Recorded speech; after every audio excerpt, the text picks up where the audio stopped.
Recovery-oriented systems of care. We got really 2 days. We're going to continue with some language. When we talk about recovery-oriented systems of care, which we're going to do a lot tomorrow. Tomorrow I'm going to talk a lot today about why we need to change and what those changes would be. Tomorrow, Dr. Achar in particular is going to talk a lot about how. How do we begin to transform these large, complex systems to move towards the kind of model that I described to you today? And when we talk about recovery-oriented systems of care, I want you to get this idea. We're not talking about simply transforming a philosophy of a treatment program. When we talk about the system in a recovery-oriented system of care is what? It's really about reorganizing larger environments to make them recovery-friendly. Let me give you an example. I could create a very recovery-oriented adolescent addiction treatment program in terms of what I did inside that bubble of inpatient treatment. And I would bring adolescents in who would soak up all the love we have to give them in 30, 60, or 90 days. And then I'm going to send them back to their schools and tell me what's going to happen. And I'm going to keep readmitting them, and let's be honest here, in some cases at $30,000, $40,000, $50,000 a clip in terms of the private insurance and the financial exploitation of adolescents and their families. I'm going to keep cycling them back through. That's not a recovery-oriented systems of care because what? We've had done absolutely nothing in terms of organizing supports. Now, here's how the thinking would shift. In a recovery-oriented systems of care, the way we'd think about that problem of recidivism is what are the environments? What we would say is this adolescent has mastered the art of recovery initiation. They do that very well. They've done it 5 times over the past 24 months. They don't need more practice in recovery initiation. The key is how do we move from recovery initiation in artificial environments, institutional environments, to recovery maintenance in natural environments. And for that to occur, we may have to move into that environment and build recovery support services for adolescents. Which means, rather than sit back and wait to readmit the adolescents for the 6th or 7th time, maybe we need to go to their schools and organize student assistance program that run recovery support groups inside the schools. Maybe every afternoon at 4:30 there should be a closed online recovery support meeting with all those kids who went through treatment together. Are you with me? Maybe we need to go into the life of that community and meet with H&I committees about the lack of young people's meetings in that community and the horrific problem we're having with adolescent relapse, and can we get some volunteers to begin to mobilize some young people's meetings in this community? Do you understand? It's a community organization perspective as opposed to a clinical perspective. Recovery-oriented systems of care. This is a macro-level organization of a community, state, or nation. Recovery management is a philosophical approach to treatment. Let's talk about the stages of recovery. Here's what I'm going to suggest to you. We have a stage of pre-recovery identification and engagement. Are you with me? Pre-recovery, we identify who's in need of recovery, and we begin to reach out and engage them in very active ways. In that process, we destabilize addiction. Addiction may be continuing through part of this process. We're trying to weaken and destabilize it, and we're trying to enhance recovery motivation. When we get to a tipping point of that, we then move to a second stage of recovery initiation and stabilization. Then we get to a transition to recovery maintenance. This is important.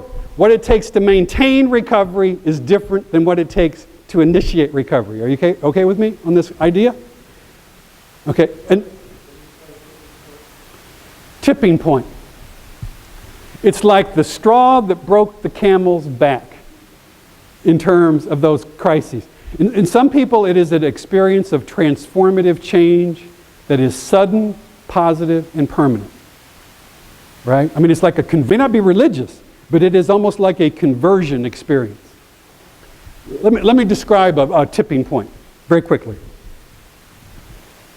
We have a man in a community audience came up to me, big, huge public meeting.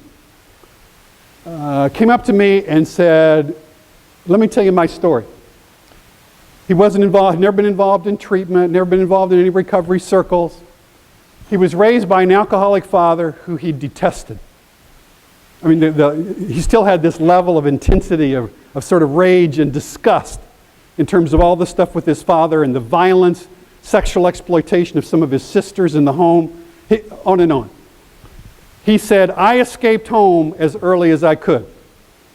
And very bright, used his education to do that. Went to school, went to college. In college, discovered alcohol, but was kind of leery of alcohol because of all of his father's stuff. But he said, I was always very careful. And besides, I was sure I wouldn't have a problem because my tolerance was so high. People kept telling me, man, you'll never have a problem with alcohol. God, can you handle your booze? I was always the designated driver, not realizing what? that in and of itself was a risk factor. So he says, I got through that, blew through college, went to a heavy drinking subculture called law school, right? Got through law school real good, got into a high-powered urban assistant state's attorney's role in one of these big departments. Super success. Worked hard, played hard, right? Worked all day, worked late, 10, 12 hours a day, and then they did some serious drinking deep into the night. Never missed a day of work. You got it? Okay. Does fine. Somewhere in the midst of that, gets a marriage. Blows through a couple marriages. Still has no effect. The drinking continues to escalate, by the way. Escalates in frequency, escalates in intensity. He has the following. One of the things he described to me was the thing he most detested, the image. I said, is there an image of your father? He said, yeah, my image is him coming home. And he said, when he didn't beat my mother, would pass out in the bed and be so drunk he would piss in the bed in his sleep. And my mom would ask me to help come clean him up and clean the sheets in the morning. And it just disgust, right? So I'm waiting like, where's this story going, right? And he said, I was 31 years old. I'd been home like 1,000 other nights. He said, yeah, the problems were increasing, but they were pretty subtle. It would have been years before I'd have done anything about my drinking. Passed out in the bed, woke up with the realization that the sheets underneath me were wet. That I'd urinated in the bed in my sleep. And he said at that moment, what do you think he realized? I had become my worst nightmare. I had become my father. And he said, Mr. White, I've never tasted alcohol since the last drink I had that night. And that was 11 years ago. What happened here? We talk about tipping point? Woo! That's a tipping point, right?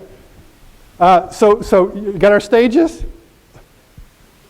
Identification, engagement, initiate recovery, maintain recovery. That ain't in.